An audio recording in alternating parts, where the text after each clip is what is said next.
بسم اللہ الرحمن الرحیم۔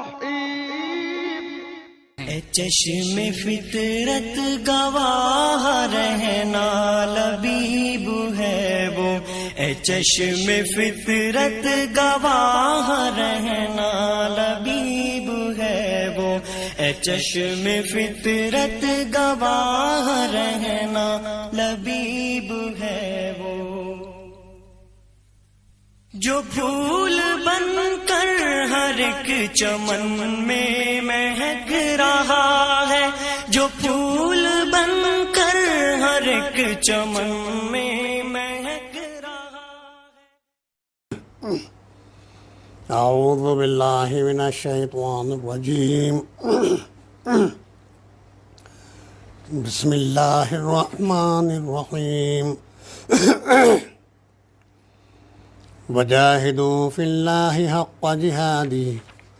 واجتباکم وما جعل علیکم فی الدین من حرج ملۃ ابیکم ابراہیم وسماکم المسلمین من قبل وفی هذا لیکون الرسول شہیدا علیکم وتکونوا شہداء علی الناس فاقیموا الصلاة وآتوا الزکاة واعتصموا باللہ هو مولاکم فنعم المولا ونعم النصیر۔ صدق اللہ العظیم۔ اللہ کی راہ میں جہاد کرو، جیسا کہ جہاد کرنے کا حق ہے اس نے تمہیں اپنے کام کے لیے چن لیا ہے، اور دین میں تم پر کوئی تنگی نہیں رکھی۔ قائم ہو جاؤ اپنے باپ ابراہیم کی ملت پر۔ اللہ نے پہلے بھی تمہارا نام مسلم رکھا تھا، اور اس قرآن میں بھی تمہارا یہی نام ہے،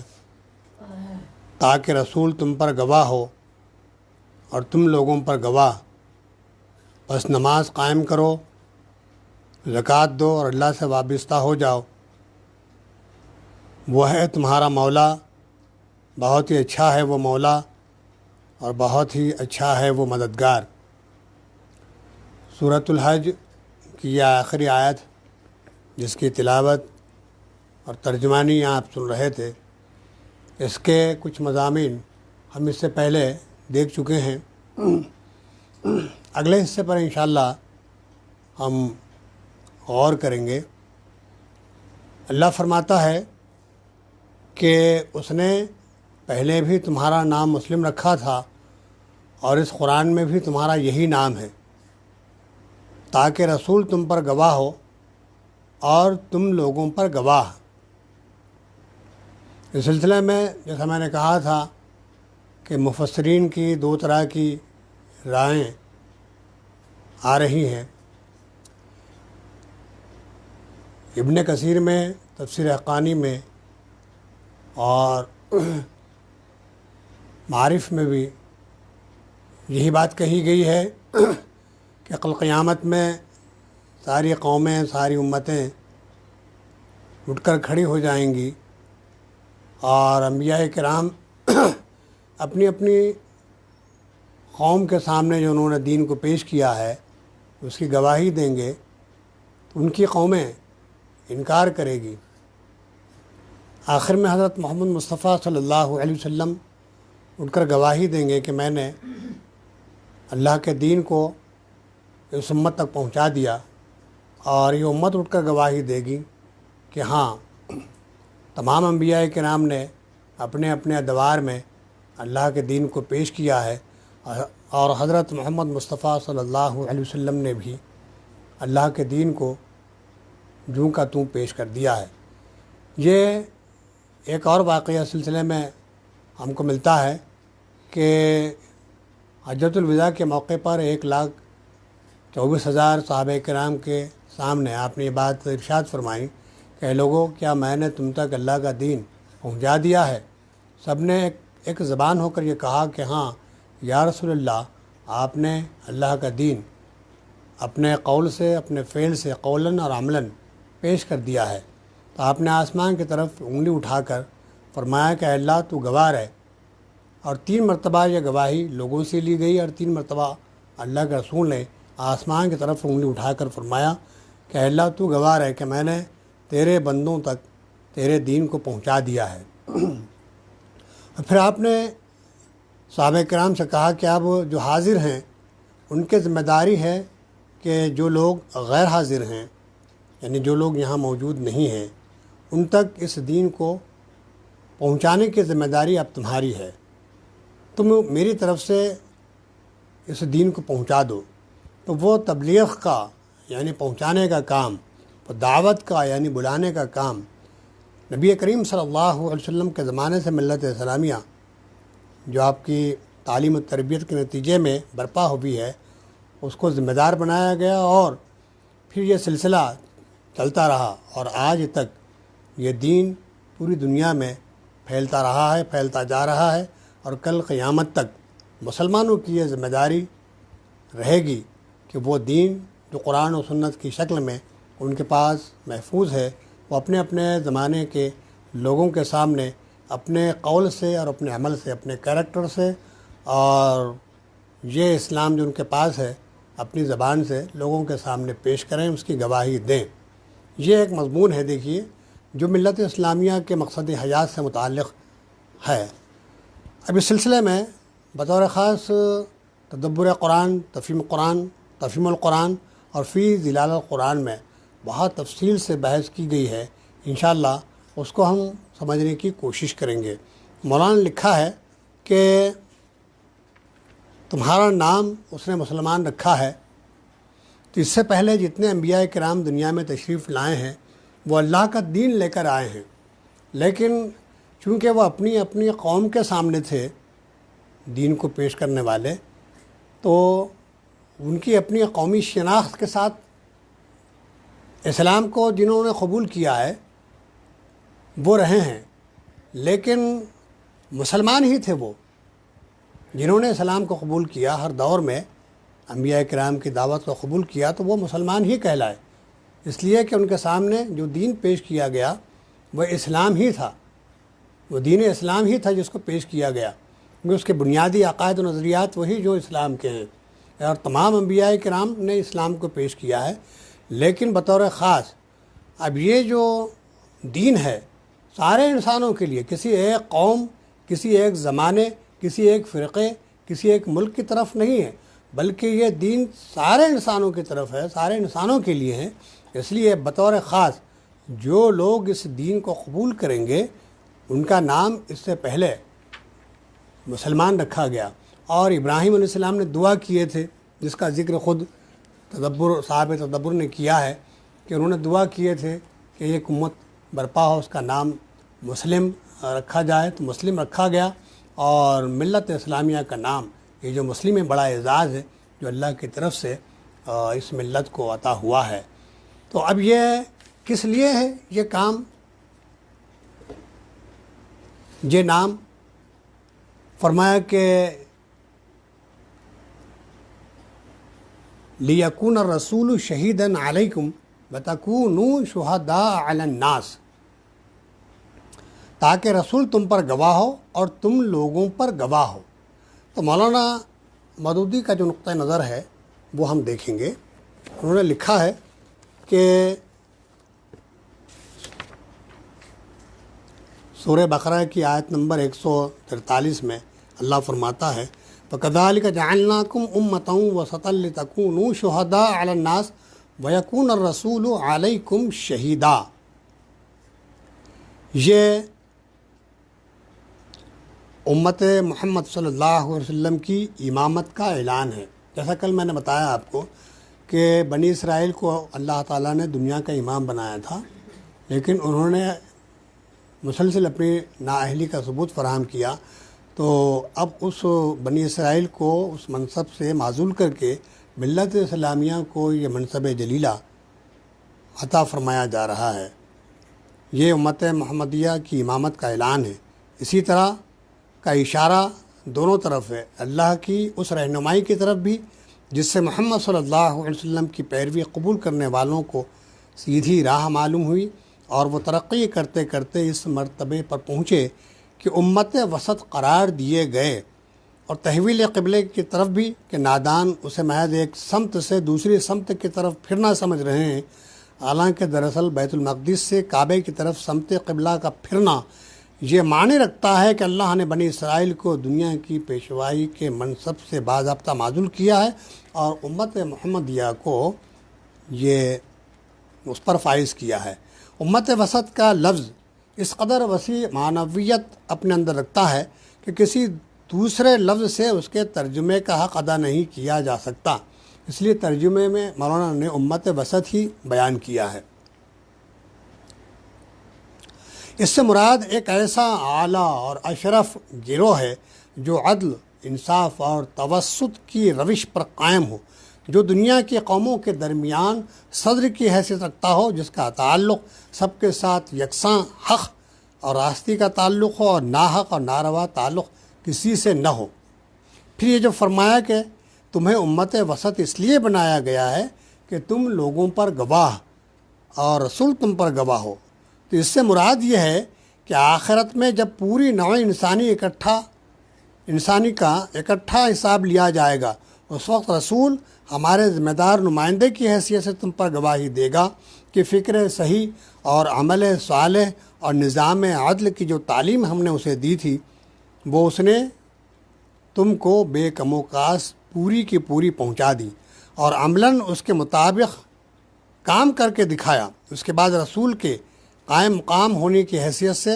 تم کو عام انسانوں پر گواہ کی حیثیت سے اٹھنا ہوگا، اور یہ شہادت دینی ہوگی کہ رسول نے جو کچھ تمہیں پہنچایا تھا وہ تم نے انہیں پہنچانے میں، اور جو کچھ رسول نے تمہیں دکھایا تھا وہ تم نے انہیں دکھانے میں اپنی حد تک کوئی کوتاہی نہیں کی۔ اسی طرح کسی شخص یا گروہ کا اس دنیا میں اللہ کی طرف سے گواہی کے منصب پر مامور ہونا ہی در حقیقت اس کا امامت اور پیشوائی کے مقام پر سرفراز کیا جانا ہے۔ اس میں جہاں فضیلت اور سرفرازی ہے، وہیں ذمہ داری کا بہت بڑا بار بھی ہے۔ اس کے معنی یہ ہیں کہ جس طرح رسول اللہ صلی اللہ علیہ وسلم اس امت کے لیے خدا ترسی، راست روی، عدالت، حق پرستی کی زندہ شہادت بنے، اسی طرح اس امت کو تمام دنیا کے لیے زندہ شہادت بننا چاہیے، حتیٰ کہ اس کے قول اور عمل اور برتاؤ ہر چیز کو دیکھ کر دنیا کو معلوم ہو کہ خدا ترسی اسی کا نام ہے، راست روی یہی ہے، عدالت اس کو کہتے ہیں، اور حق پرستی ایسی ہوتی ہے۔ پھر اس کے معنی یہ بھی ہیں کہ جس طرح اللہ کی ہدایت ہم تک پہنچانے کے لیے رسول اللہ صلی اللہ علیہ وسلم کی ذمہ داری بڑی سخت تھی، حتیٰ کہ اگر وہ اس میں ذرا سی کوتاہی بھی کرتے تو اللہ کے ہاں ماخوذ ہوتے، اسی طرح دنیا کے عام انسانوں تک ہدایت کو پہنچانے کی نہایت سخت ذمہ داری ہم پر عائد ہوتی ہے۔ بڑی اہم بات ہے جو بیان کی جا رہی ہے۔ اگر ہم اللہ کی عدالت میں واقعی اس بات کی شہادت نہ دے سکے کہ ہم نے تیری ہدایت جو تیرے رسول کے ذریعے سے ہمیں پہنچی تھی، تیرے بندوں تک پہنچا دینے میں کوئی کوتاہی نہیں کی، تو ہم بہت بری طرح پکڑے جائیں گے۔ پھر سن لیجئے، اگر ہم اللہ کی عدالت میں واقعی اس بات کی شہادت نہ دے سکے کہ ہم نے تیری ہدایت جو تیرے رسول کے ذریعے سے ہمیں پہنچی تھی، تیرے بندوں تک پہنچا دینے میں کوئی کوتاہی نہیں کی، تو ہم بہت بری طرح پکڑے جائیں گے، اور یہی امامت کا فخر ہمیں وہاں لے ڈوبے گا۔ ہماری امامت کے دور میں ہماری واقعی کوتاہیوں کے سبب سے خیال اور عمل کی جتنی گمراہیاں دنیا میں پھیلی ہیں، اور جتنے فساد اور فتنے اللہ کی زمین میں برپا ہوئے، ان سب کے لیے ائمہ شر اور شیاطین جن و انس کے ساتھ ساتھ ہم بھی ماخوذ ہوں گے۔ ہم سے پوچھا جائے گا کہ یہ دنیا میں معصیت، ظلم اور گمراہی کا یہ طوفان برپا تھا تو تم کہاں مر گئے تھے۔ اور ایک بات بھی اکثر علماء کرام پیش کرتے ہیں کہ جو لوگ اس دین پر عمل کرنے کے نتیجے میں جنت کے مستحق ہوں گے، جنت میں جا رہے ہوں گے، یہ لوگ وہ لوگ جن تک اس دین کو پہنچانے کی انہوں نے ذمہ داری ادا نہیں کی، تو اگر پکڑ لیں کہ اے اللہ یہ جس دین پر عمل کر کے آج جنت کے مستحق ہوئے ہیں اس دین کو انہوں نے ہم تک نہیں پہنچایا، اگر یہ لوگ ہم تک پہنچاتے تو ہم بھی بہرحال جنت کے مستحق قرار پاتے۔ اس کے قبول کرنے کے نتیجے میں، عمل کرنے کے نتیجے میں انہوں نے ہم تک نہیں پہنچایا ہے، تو ان کی ذمہ داری تھی کہ یہ دین کو ہم تک پہنچاتے، لیکن انہوں نے نہیں پہنچایا ہے، تو اب ذمہ دار کون ہے؟ ویسے اللہ تعالیٰ نے انسان کو عقل و شعور، فہم و ادراک سے نوازا ہے، یہ ایک الگ بحث ہے کہ حق کو قبول کرنے اور حق کو سمجھنے کی ذمہ داری بہرحال ہر انسان کی ہے، لیکن پہنچانے کی ذمہ داری تو مسلمانوں کی ہے، کیونکہ ان کے پاس یہ قرآن، یہ سنت، یہ دین اللہ کا جوں کا توں مکمل دین جو اللہ کے رسول نے پیش کیا ہے محفوظ ہے، یہ پہنچانے کی ذمہ داری تو بہرحال ہے۔ اگر اس میں کوتاہی ہوگی تو جواب دینا پڑے گا، لیکن حق کیا ہے، دین کیا ہے، ہماری زندگی کا مقصد کیا ہے، یہ کائنات کا نظم کیا ہے، یہ توحید، آخرت، رسالت کے مضامین پر انسان اپنے طور پر تو غور کر سکتا ہے کہ بھئی یہ کہاں سے ملے گا، یہ کہاں مل سکتا ہے، اس کی تلاش اور جستجو تو ہونی چاہیے، لیکن اگر ان سے کوتاہی ہوئی اور مسلمانوں سے بھی پہنچانے میں کوتاہی ہوئی تو بہرحال بعض پرس بہت سخت ہوگی۔ اس بات کو سمجھنا بہت ضروری ہے، یہ بڑی بھاری ذمہ داری ہے جو ہم مسلمانوں کو دی گئی ہے۔ اس پر فی ظلال القرآن میں بہت پیارے انداز میں قطب شہید نے لکھا ہے، وہ ہم دیکھیں گے تاکہ بات کھل کر ہمارے سامنے آ جائے۔ روئے سخن امت مسلمہ کی طرف ہو جاتا ہے، وَكَذَلِكَ جَعَلْنَاكُمْ أُمَّةً وَسَطًا لِتَكُونُوا شُهَدَاءَ عَلَى النَّاسِ وَيَكُونَ الرَّسُولُ عَلَيْكُمْ شَهِيدًا۔ امت مسلمہ کی طرف ہو جاتا ہے،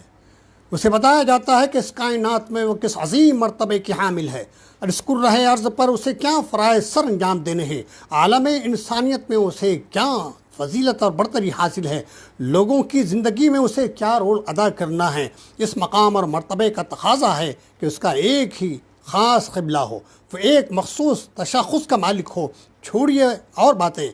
اس رب عظیم کی سنیے جس نے اس امت کو عظیم مشن کے لیے منتخب کیا ہے۔ وَكَذَلِكَ جَعَلْنَاكُمْ أُمَّةً وَسَطًا لِتَكُونُوا شُهَدَاءَ عَلَى النَّاسِ وَيَكُونَ الرَّسُولُ عَلَيْكُمْ شَهِيدًا۔ اسی طرح ہم نے تمہیں ایک امت وسط بنایا تاکہ تم دنیا کے لوگوں پر گواہ ہو اور رسول تم پر گواہ ہو۔ یہ امت وسط ہے، لوگوں پر گواہ، اس کا فرض ہے کہ لوگوں کے درمیان عدل و انصاف قائم کرے، ان کے لیے معیار حق اور اقدار حیات کا تعین کرے، ان کو ایسی رائے دے جو رائے عامہ بن جائے، ان کو ایسی رائے دے جو رائے عامہ بن جائے اور لوگ اس پر اعتماد کریں۔ وہ تمام دنیا کے لوگوں کی اقدار، ان کے نظریات، ان کے رسم و رواج اور ان کے قومی شعاروں کا بغور جائزہ لے اور اپنا فیصلہ سنا دے، یہ حق ہے اور یہ باطل۔ وہ کوئی ایسی امت نہیں ہے کہ دوسری اقوام سے نظریات، اقدار اور معیار حسن و قباح حاصل کرے، وہ لوگوں پر گواہ ہے اور ایک منصف اور جج کے منصب پر فائز ہے، جس طرح وہ لوگوں پر گواہ ہے۔ خود رسول اللہ صلی اللہ علیہ وسلم اس پر گواہ ہیں۔ رسول اللہ صلی اللہ علیہ وسلم اس امت کے لیے اقدار حیات اور معیار حق تجویز کریں گے، اس کے اعمال، رسم و رواج کے بارے میں فیصلہ دیں گے، ان کے افعال اور اقوال کے بارے میں آخری فیصلہ رسول اللہ صلی اللہ علیہ وسلم دیں گے۔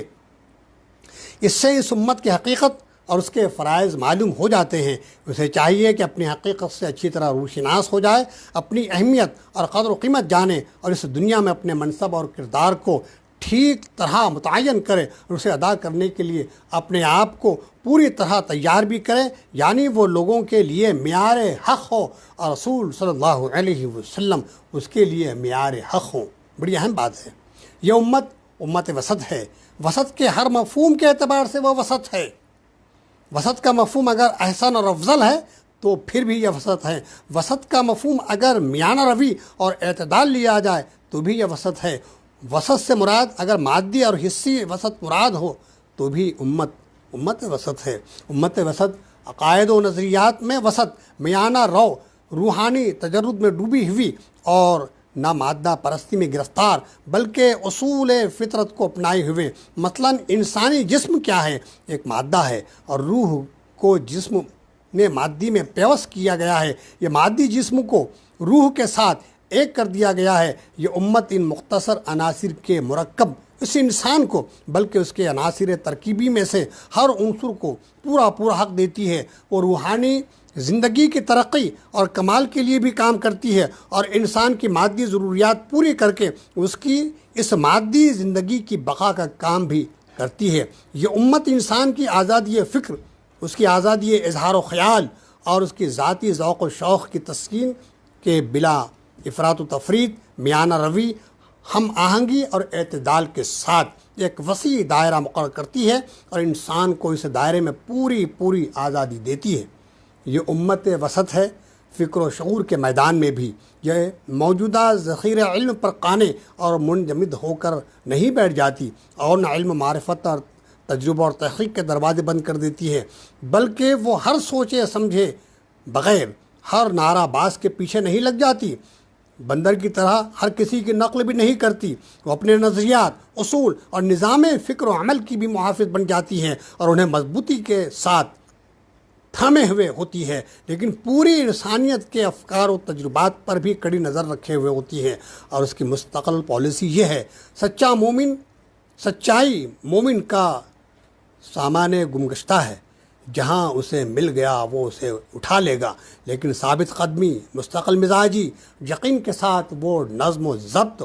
میں بھی امت وسط ہے۔ وہ کارگاہ حیات میں انسان کو اس قدر آزاد بھی نہیں چھوڑتی کہ اس ضمیر اور شعور کے سوا کوئی خارجی چیک نہ ہو۔ اسی طرح وہ اسے پوری خشک قانونی جکڑ بندی اور جبری اصلاح کے طریقوں کے رحم و کرم پر بھی نہیں چھوڑ دیتی، بلکہ وہ ایک طرف رشد و اصلاح کے ذریعے ضمیر و شعور کو اجاگر کرتی ہے اور معاشرے میں نیکی کا شعور پیدا کرتی ہے، لیکن دوسری طرف سے قانونی نظام اور تعزیری تادیب کے ذرائع بھی استعمال میں لاتی ہے۔ وہ معاشرے کو منظم کرتی ہے، بلکہ رشد و ہدایت اور قانون تعزیر کے درمیان ایک حسین امتزاج کی قائل ہے۔ نہ وہ انسان کو صرف قانون کی جبریت کے حوالے کرتی ہے اور نہ اس قدر آزاد چھوڑتی ہے۔ یہ امت وسط ہے۔ روابط اور تعلقات میں بھی امت وسط ہے۔ وہ فرد کے ذاتی وجود کو بھی ایک حیثیت تصور کرتی ہے، اس لیے اسے بالکل یہ نظر انداز نہیں کرتی کہ فرد کی شخصیت کو جماعت یا ریاست کی شخصیت میں بالکل گم کر دیا جائے، نہ ہی اس کو اس قدر آزاد چھوڑ دیتی ہے کہ وہ ایک لفظ خود سر ہو جائے اور اس کے سامنے اپنی ذات کے سوا کچھ نہ رہے۔ وہ فرد کے ان ذاتی رجحانات اور ان ذاتی قوتوں کو آزاد چھوڑ دیتی ہے جن کے نتیجے میں معاشرے میں حرکت اور فعالیت پیدا ہو اور وہ ترقی کرے۔ وہ ایسے رجحانات اور ایسی خصوصیات کو آزادی دیتی ہے جس سے فرد کی ذات، اس کی شخصیت کی تشکیل ہوتی ہے۔ اس کے بعد وہ سوچ سمجھ کر ایسی پابندیاں عائد کرتی ہے جو غلو اور افراط و تفریط کو منضبط کر دیں۔ عام طور پر وہ ایسی سرگرمیوں کی حوصلہ افزائی کرتی ہے جس سے جذبہ خدمت خلق پیدا ہو، لیکن اس کے بعد ایسی قانونی تدابیر بھی اختیار کرتی ہے جس کے ذریعے فرد جماعت کا خادم ہو اور ریاست اور جماعت فرد کی کفیل ہو۔ اور امت وسط کا یہ کام بڑی ہم آہنگی سے انتہائی مناسب طریقے سے سر انجام دیتی ہے۔ جغرافیہ کے لحاظ سے بھی یہ امت وسط ہے۔ وہ زمین کے درمیان میں رہتی ہے، کرۂ ارض کے آباد علاقے کے مرکز میں۔ روئے زمین پر جہاں یہ امت آباد ہے وہ شمال، جنوب، شرق و غرب کے عین وسط میں واقع ہے۔ انسان پر وہ گواہ اور پوری انسانیت اس پر گواہ۔ اس کے پاس جو کچھ ہے اس کے تمام باشندگان زمین کو عطا کرتی ہے، اور اس امت کے واسطے ہی سے قدرت کے مادی خزانے اور روحانی خزانے پوری انسانی آبادی تک پہنچتے ہیں، اور وہ اس اہم مقام عالی پر حاکم اور مختار ہے، اور تمام دنیا کی روحانی حرکات اس کے زیر اثر نظر آتی ہے۔ مادی اور روحانی حرکات اس کے زیر اثر آتی ہے۔ مکان کے بعد زمانی نقطہ نظر سے دیکھا جائے تو بھی یہ امت وسط ہے۔ انسان کا عہد طفولیت آتے آتے اس امت پر ختم ہو جاتا ہے۔ اس امت سے عقل و دانش کا دور بلوغ شروع ہوتا ہے۔ انسان کے عہد طفولیت سے اس کے ساتھ اوہام خرافات کی آلودگی چلی آ رہی تھی۔ یہ امت وسط انسانی تاریخ کے ادوار کے وسط میں کھڑی ہے، اسے جھاڑ رہی ہے، اور اس دور بلوغ میں بھی اسے فتنہ، خود سری اور عقلی بے راہ روی سے بچا رہی ہے۔ اس نے پیغمبروں کے دور کی خدائی ہدایات و تعلیمات اور عقل و حکمت کے دور جدید کی علمی اکتشافات کے درمیان ایک حسین ہم آہنگی پیدا کر دی ہے، اور وہ عین وسط میں راہ مستقیم پر پوری انسانیت کو لے کر چلتی نظر آتی ہے اور ہر وقت نقطۂ اعتدال پر رہتی ہے۔ یہ تھا وہ مقام جو کبھی اللہ تعالیٰ نے اس امت کو بخشا تھا۔ کیا وہ اسے دوبارہ حاصل نہیں کر سکتی؟ یقیناً وہ اسے دوبارہ حاصل کر سکتی ہے، اس کی راہ میں کوئی رکاوٹ نہیں ہے۔ لیکن بات یہ ہے کہ اس امت نے اس نظام زندگی کو ترک کر دیا جس سے اللہ نے اس کے لیے پسند کیا تھا، اس کے بجائے اس نے دوسرے نظام ہائے زندگی کو اپنا لیا جنہیں اللہ نے اس کے لیے پسند نہیں کیا۔ اس امت نے کچھ دوسرے رنگ ڈھنگ اختیار کر لیے جن میں سے ایک بھی صبغۃ اللہ نہیں، حالانکہ اللہ کی مرضی یہ تھی کہ امت خالص اللہ کے رنگ میں رنگی ہوئی ہو۔ یہ ہے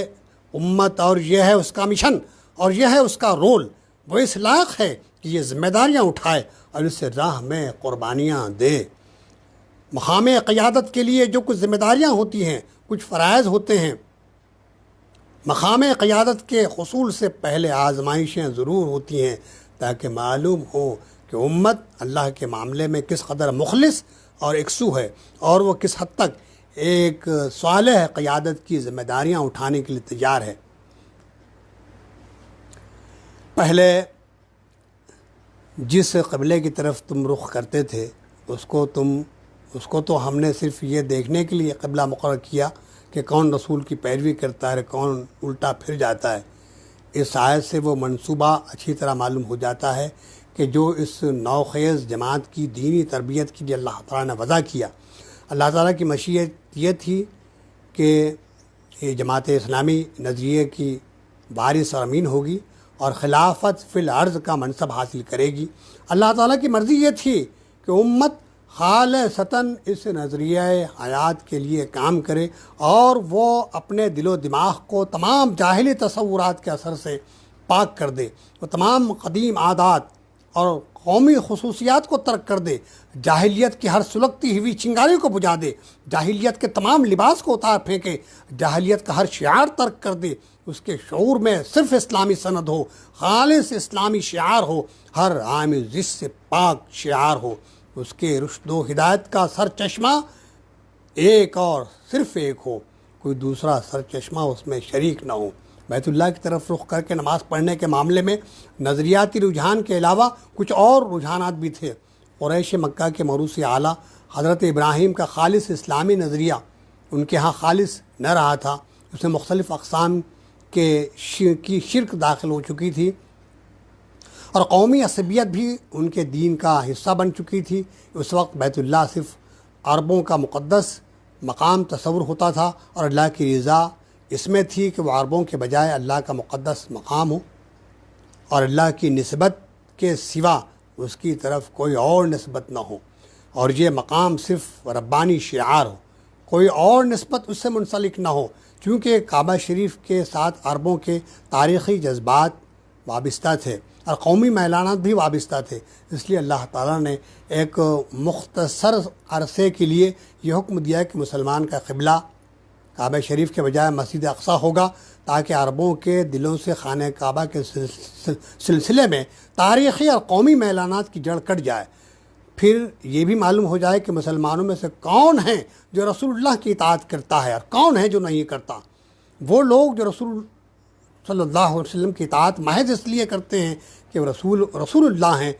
ان لوگوں سے جدا ہو جائیں جو اس لیے آپ کے مطیع فرمان ہیں کہ آپ عرب ہیں اور خانہ کعبہ کو قبلہ اور کعبہ سمجھتے ہیں، اور اس وجہ سے کہ ان کے قومی شعور اور ان کے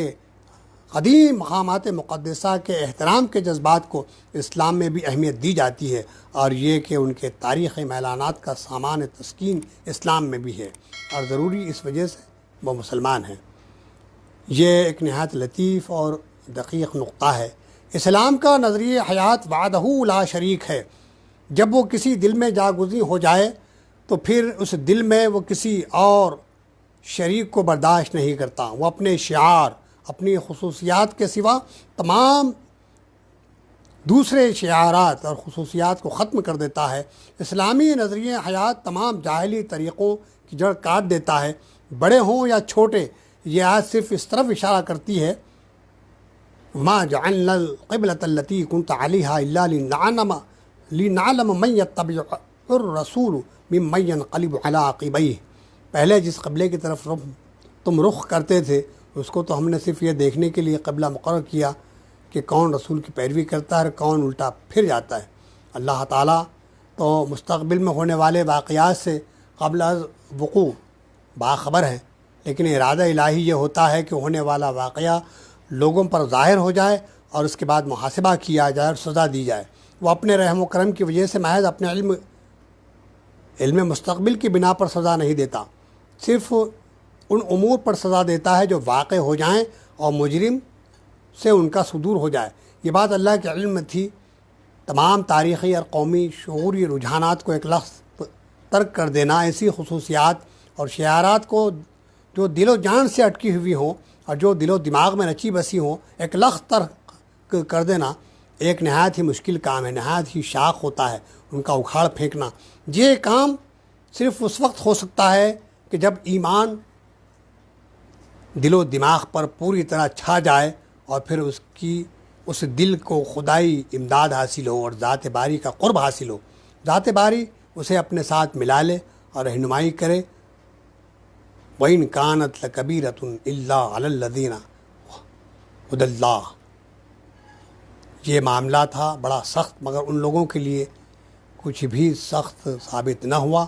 جو اللہ کی ہدایت سے فیض یاب تھے۔ چونکہ وہ ہدایت الہی سے فیض یاب ہیں، اس لیے ان کے لیے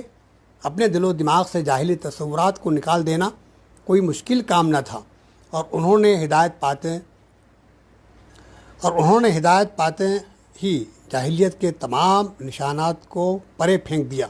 یہ امت اللہ کی امت بن گئی، سماع و طاعت اس کا شعار ہو گیا، اور حالت یہ ہو گئی کہ اللہ تعالیٰ جس طرف چاہیں اسے موڑ دیں، رسول اللہ جدھر چاہیں انہیں لے جائیں۔ اب مسلمانوں کو ان کے ایمان اور ان کی نماز کے بارے میں اطمینان دلایا ہے کہ وہ راہ ہدایت پر گامزن ہیں، اس لیے ان کی نمازیں ضائع نہیں ہو سکتی۔ اللہ تعالیٰ اپنے بندوں پر کبھی ظلم نہیں کرتا، وہ اس کی جو عبادت بھی گزارتے ہیں اسے ضائع نہیں کرتا۔ وہ ان پر ایسا بوجھ نہیں ڈالتا جو ان کی طاقت سے زیادہ ہو، اگرچہ یہ طاقت ان کی وجہ سے قوی تر ہو جاتی ہے بلکہ وہ دو چند ہو جاتی ہے۔ وَمَا كَانَ اللَّهُ لِيُضِيعَ إِيمَانَكُمْ إِنَّ اللَّهَ بِالنَّاسِ لَرَءُوفٌ رَحِيمٌ۔ اللہ تعالیٰ تمہارے ایمان کو ہرگز ضائع نہ کرے گا، یقین جانو کہ وہ تم لوگوں کے حق میں نہایت شفیق اور رحیم ہے۔ وہ انسان کی طاقت اور قوت برداشت سے اچھی طرح باخبر ہے، لہٰذا وہ کوئی ایسا حکم صادر نہیں کرتا جو ان کے دائرۂ طاقت سے باہر ہو۔ وہ تو انسان کی رہنمائی کرتا ہے، اور اگر ان کی نیت ٹھیک ہو، عزم پختہ ہو، تو ہر امتحان میں خود ان کی مدد کرتا ہے تاکہ وہ کامیابی کے ساتھ اس آزمائش سے نکل آئیں۔ اگر امتحان اور آزمائش اس کی حکمت کا مظہر ہے تو آزمائش میں پورا اترنا اس کا فضل و کرم ہے۔ ان اللہ بالناس لرؤوف الرحیم، یقین جانو کہ وہ تم لوگوں کے حق میں شفیق و رحیم ہے۔ یوں تو اللہ تعالیٰ مسلمانوں کے دلوں میں طمانینت قلب کا جام ڈیل دیتا ہے، ان کی بے اطمینانی دور ہو جاتی ہے اور ان کے دلوں میں رضا الہی کا پختہ شعور اور یقین پیدا ہو جاتا ہے۔ اب اعلان ہوتا ہے کہ قبلے کے معاملے میں رسول خدا کی خواہش پوری کر دی گئی، تحویل قبلہ کا اعلان ہو جاتا ہے، لیکن ساتھ ساتھ مسلمانوں کو یہودیوں کی فتنہ انگیزی سے بھی باخبر کر دیا جاتا ہے۔ ان عوامل اور محرکات سے بھی پردہ اٹھایا جاتا ہے تو اس فتنہ انگیزی اور مسلسل سازشوں کے پس منظر میں کام کرتے ہیں۔ یہ سب کچھ اس انداز میں تحریک اسلامی کو اس عظیم جد و جہد کا صحیح علم ہو جائے جو اللہ تعالیٰ کی طرف سے اس کی تنظیم اور تربیت کے لیے کی جا رہی ہیں، جو مخالفین کی فتنہ انگیزیوں اور غوغا آرائیوں سے بچانے کے لیے اس کی خاطر کی جا رہی ہیں۔ مضمون کھل کر سامنے آ گیا ہے۔ یہ اللہ کا احسان ہے کہ اس نے ملت اسلامیہ کو اس عظیم کام کے لیے منتخب کر لیا ہے، چن لیا ہے، اور اس کا مقام اور مرتبہ کیا ہے مختلف حیثیتوں سے، مختلف زاویوں سے قطب شہید نے اس کو بیان کیا ہے۔ اس کو سمجھتے ہوئے اب قیامت تک یہ جو امت برپا کی گئی ہے، یہ اس کی جو ذمہ داری قرار دی گئی ہے کہ اپنے قول سے، اپنے عمل سے اس حق کی شہادت دے، لیکن صدیوں کی غفلت کے نتیجے میں اور لاپرواہی کے نتیجے میں خود ملت کا بہت سارا معاملہ جو ہے اصلاح طلب ہے۔ عقائد کے اعتبار سے، سیرت و کردار کے اعتبار سے، تعلیم و تربیت کے اعتبار سے، سماجی لحاظ سے جائزہ لیں تو بہرحال بہت ساری چیزیں اصلاح طلب معلوم ہوتی ہیں، لیکن جو لوگ اس کا شعور رکھتے ہیں، قرآن و سنت کا علم رکھتے ہیں، ان کی ذمہ داری ہے کہ مسلمانوں کی ہمہ جہت، ہمہ پہلو تربیت کا سامان کرے، اور یہ جو مقام اور یہ منصب اللہ تعالیٰ نے اس ملت کو امت وسط کی شکل میں عطا فرمایا ہے، اس کو یاد دلائے اور اس کام کے لیے اس کو آمادہ اور تیار کرے، تربیت کرے۔ اور یہ بڑی بھاری ذمہ داری ہے کہ یہ دین جو ہمارے پاس رکھا ہوا ہے، اس پر خود بھی قائم ہونا اور اس پر لوگوں کو آمادہ اور تیار کرنا، یہ لوگوں کے سامنے پیش کرنا، اپنے اپنے ادوار میں، لوگوں کی زبانوں میں اس دین کو پیش کرنے کی ذمہ داری ملت اسلامیہ کی ہے۔ اس ذمہ داری کو ادا کرنے کے لیے مولانا امین حسن اصلاحی نے بھی بہت کچھ لکھا ہے، لیکن وقت اجازت نہیں دیتا کہ میں وہ سب باتیں آپ کے سامنے رکھوں۔ مختصر یہ کہ بہرحال یہ جو ذمہ داری دی گئی ہے، اس کو ادا کرنے کے لیے پھر قوت چاہیے، معیار چاہیے اور صلاحیت چاہیے۔ تو اس کو پیدا کرنے کے لیے یہاں دو چیزیں بیان کی گئی ہیں۔ فاقیموا الصلاۃ وآتوا الزکاۃ، بس تم نماز قائم کرو اور زکوٰۃ دو، یعنی اللہ سے اپنے تعلق کو مضبوط کرو، اللہ سے وابستہ ہو جاؤ، اللہ پر ایمان لاؤ، اللہ کی اطاعت کرو، اس سے محبت کرو، اس سے ڈرو۔ اس کی بہترین شکل جو ممکن ہے وہ نماز ہے، اس لیے نماز کا ذکر ہے۔ اور پھر بندوں کے حقوق، بندوں کی جو ذمہ داریاں تمہارے پر عائد ہوتی ہیں ان کو ادا کرو، اس کی بہترین شکل زکوٰۃ ہے، اس لیے نماز اور زکوٰۃ دونوں کا ذکر کیا گیا ہے۔ فرمایا کہ واعتصموا باللہ، اللہ سے وابستہ ہو جاؤ، اللہ سے اپنے تعلق کو مضبوط کرو۔ دوسرے الفاظ میں اللہ کا دین مضبوطی کے ساتھ تھام لو، ہدایت اور قانون زندگی بھی اسی سے لو، اطاعت بھی اسی کی کرو، خوف بھی اسی کا رکھو، امیدیں بھی اسی سے وابستہ کرو، مدد کے لیے بھی اسی کے آگے ہاتھ پھیلاؤ، اور اپنے توکل اور اعتماد کا سہارا بھی اسی کی ذات کو بناؤ، اس لیے کہ وہ تمہارا مولا ہے اور بہت اچھا ہے وہ مولا اور بہت اچھا ہے وہ مددگار۔ دعا کیجئے کہ اللہ تعالیٰ ہمیں اس معیار پر اترنے کی توفیق عطا فرمائے، اور اس کے لیے جس علم کی ضرورت ہے، جس معیار کی ضرورت ہے علم کے لحاظ سے اور اخلاق و کردار کے لحاظ سے جو معیار مطلوب ہے اس کو حاصل کرنے کی ہم کوشش کریں اور ذمہ داریوں کو ادا کرنے کی کوشش کریں، اور اللہ سے توفیق مانگے۔ وآخر دعوانا ان الحمد للہ رب العالمین۔